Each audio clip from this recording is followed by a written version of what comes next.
Perkenalkan, nama saya Asri Ramadan, umur 28 tahun, alamat Belawan.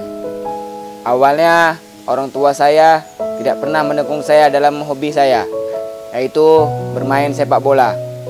Saya merasa dibuat tidak adil di rumah. Saya merasa orang tua saya itu pilih kasih, lebih memilih kepada adik saya daripada saya. Saya mulai kacau balau, pikiran saya tidak menentu. Saya jarang pulang ke rumah. Saya berjumpa dalam suatu komunitas dan saya mulai bergabung dengan komunitas itu.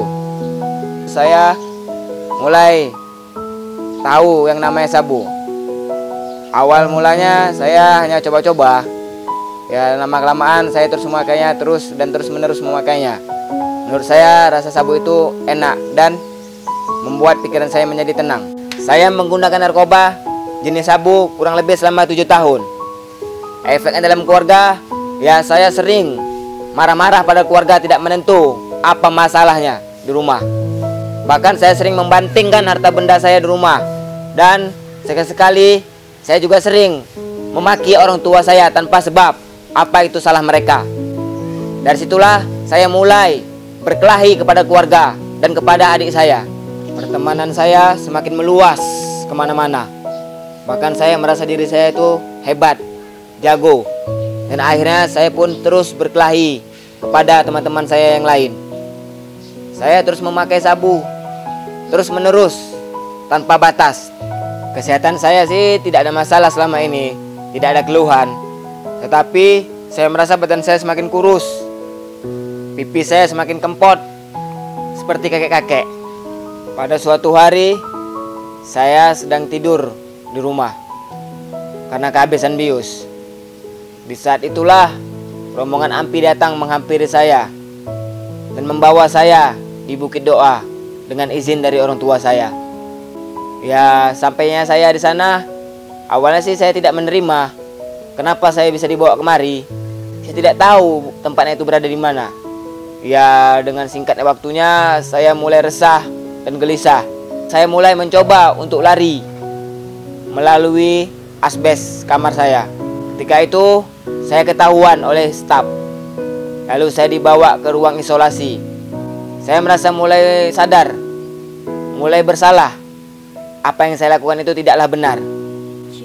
Awalnya sih saya kira di Bukit Doa itu ada ancaman kekerasan atau menakut-nakuti orang lain. Tetapi semua itu tidak.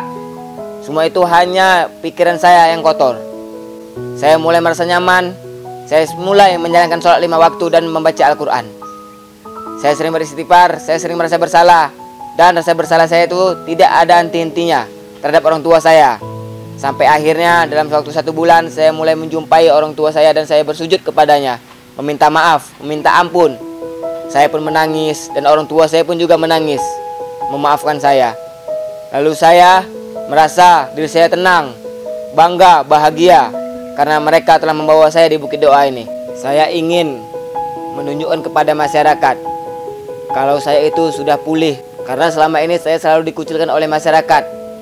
Bahkan kepada keluarga, ayah saya sendiri pun mengucilkan saya. Saya ingin membuat orang tua saya itu bangga terhadap saya. Dan perjuangan orang tua saya membawa saya ke panti rehabilitasi Bukit Doa ini tidak sia-sia. Dan saya ingin menjadi hidup yang lebih berguna untuk menjadi anak dari kedua orang tua saya. Yang membuat saya sadar akan penyalahgunaan narkoba itu, yang pertama, saya langsung melihat teman saya sendiri meninggal akibat mengkonsumsi narkoba. Yang kedua, saya merasa diri saya itu sudah tidak ada artinya lagi. Emosi saya semakin bertambah tinggi. Bahkan tidak tentu hala kepada siapa saya harus memarah. Dan akhirnya orang tua saya lah menjadi korban terhadap keganasan diri saya sendiri. Begitu kejamnya saya dahulu. Yang memotivasi saya untuk pulih dari narkoba yaitu kedua orang tua saya. Mereka terus berusaha untuk memulihkan diri saya. Bahkan mereka mendukung saya dalam bidang apapun untuk pemulihan ini. Rencana ke depan saya yaitu di luar nanti saya akan mencari pekerjaan yang untuk bisa menghidupi diri saya. Dan tidak hanya itu saja, saya juga akan mencari pasangan hidup saya untuk membina suatu rumah tangga. Karena saya ingin menjadi seorang imam yang baik dan berguna bagi istri saya. Saya banyak berterima kasih kepada yang pertama, kedua orang tua saya yang selalu mensupport saya untuk menjauhi dari narkoba. Yang kedua, saya juga berterima kasih kepada Bapak Zulkarnain dan Ibu Romauli yang telah membawa saya di Bukit Doa ini. Yang ketiga, saya berterima kasih kepada pimpinan yayasan, yaitu Bapak Zoni Saragi yang telah membina saya di rehabilitasi Bukit Doa ini. Yang keempat, saya berterima kasih kepada konselor saya, Bro Ramadhani, yang telah menjadi jembatan untuk keluarga saya. Yang kelima, saya juga berterima kasih kepada para staf yang berada di rehabilitasi Bukit Doa. Yang keenam, saya juga berterima kasih kepada keponakan saya, Muammar Dafa, yang telah menyayangi saya selama ini. Jauhilah narkoba, karena semakin berani Anda mendekati narkoba, semakin jauhlah Anda dari keluarga. Camkan itu.